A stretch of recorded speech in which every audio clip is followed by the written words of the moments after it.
بسم اللہ الرحمن الرحیم۔ السلام علیکم ورحمۃ اللہ وبرکاتہ۔ تو اسلام کا حقیقی دشمن ہوگا، تو اسلام کا حقیقی دشمن ہوگا، چاہے عہدوں والا چاہے عہدوں کے بغیر ہوگا، چاہے عہدوں والا چاہے عہدوں کے بغیر ہوگا۔ اگر تو نہ ہی اللہ سے مدد مانگنے والا اور نہ ہی اللہ سے ڈرنے والا ہوگا، جن کے آباؤ اجداد کو 313 نے شکست دی تھی، اگر تو ان سے بھیک مانگنے والا اور ان سے ڈرنے والا ہوگا، زبان سے لا الہ الا اللہ کہہ دیا تو کیا حاصل، دل و جان مسلمان نہیں تو کچھ بھی نہیں۔ زبان سے محب وطن کہنے سے انسان محب وطن نہیں بنا کرتا ہے۔ جو کچھ بھی ہوتا ہے وہ سب کچھ ملک ہی میں رکھنا اور ملک ہی پہ خرچ کرنا پڑتا ہے۔ ان کی زندگی صرف اور صرف نفرت ہی کے قابل ہوتی ہے،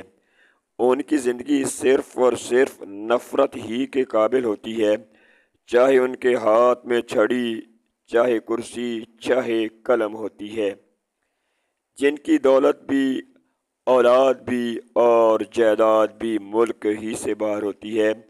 جن کی دولت بھی، اولاد بھی اور جائیداد بھی ملک سے باہر ہوتی ہے، جن کو اللہ کے قرآن نے مسلمانوں کا دشمن کہا ہے، ان سے ان کی دوستی ہوتی ہے، ان سے ان کی دوستی ہوتی ہے۔ وہ لوگ بھروسے کے قابل نہیں ہوتے ہیں، وہ لوگ بھروسے کے قابل نہیں ہوتے ہیں، جس طرح خونخوار شیر اور بھیڑیے نہیں ہوتے ہیں، جن کو اللہ کے قرآن نے دشمن کہا ہے، جن کو اللہ کے قرآن نے دشمن کہا ہے، اگر وہ ان سے دوستیاں نبھا رہے ہوتے ہیں، وہ لوگ منافقوں کے سردار ہوتے ہیں، وہ لوگ منافقوں کے سردار ہوتے ہیں۔ جب تندرست ہوتے ہیں تو پاکستان میں، جب تندرست ہوتے ہیں تو پاکستان میں، مگر جب بیمار ہوتے ہیں تو پاکستان سے باہر ہوتے ہیں، مگر جب بیمار ہوتے ہیں تو پاکستان سے باہر ہوتے ہیں۔ ایسے لوگ بیمار بھی تب ہوتے ہیں، ایسے لوگ بیمار بھی تب ہوتے ہیں جب وہ حکومت سے باہر ہوتے ہیں، جب وہ حکومت سے باہر ہوتے ہیں۔ اللہ کے ہاں ایسے لوگوں کے لیے ایسی جہنم میں عذاب تیار ہوتے ہیں۔ ہر وہ شخص ملک کا غدار ہوتا ہے، ہر وہ شخص ملک کا غدار ہوتا ہے، چاہے سیاستدان چاہے صنعت کار ہوتا ہے، جو پاکستان سے باہر سرمایہ بھیجنے کے لیے تیار ہوتا ہے، جس کا پیسہ ملک سے باہر ہوتا ہے، جو مشکل وقت میں بھیگی بلی کی طرح ملک سے بھاگنے کے لیے تیار ہوتا ہے، جو مشکل وقت میں بھیگی بلی کی طرح ملک سے بھاگنے کے لیے تیار ہوتا ہے۔ ان لوگوں سے بے وفائی، دھوکہ دہی اور غداری کی بدبو آتی ہے،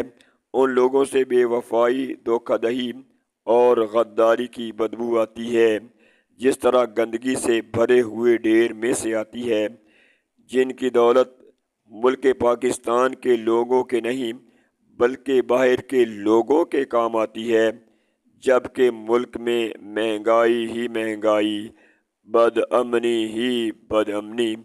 اور بے روزگاری ہی بے روزگاری نظر آتی ہے۔ ملک کے وفادار وہی ہوتے ہیں، ملک کے وفادار وہی ہوتے ہیں جو ہر طرح کے حالات میں پاکستان ہی میں ہوتے ہیں، ملک کے وفادار وہی ہوتے ہیں جو ہر طرح کے حالات میں پاکستان ہی میں ہوتے ہیں۔ ان کے نزدیک پاکستان ہی کے ڈاکٹر اور ہسپتال ہی اچھے ہوتے ہیں، ان کے نزدیک پاکستان ہی کے ڈاکٹر اور ہسپتال ہی اچھے ہوتے ہیں۔ ان کے پاس جتنے بھی پیسے ہوتے ہیں آسی، وہ ملک و قوم ہی کے لیے ہوتے ہیں، وہ ملک و قوم ہی کے لیے ہوتے ہیں۔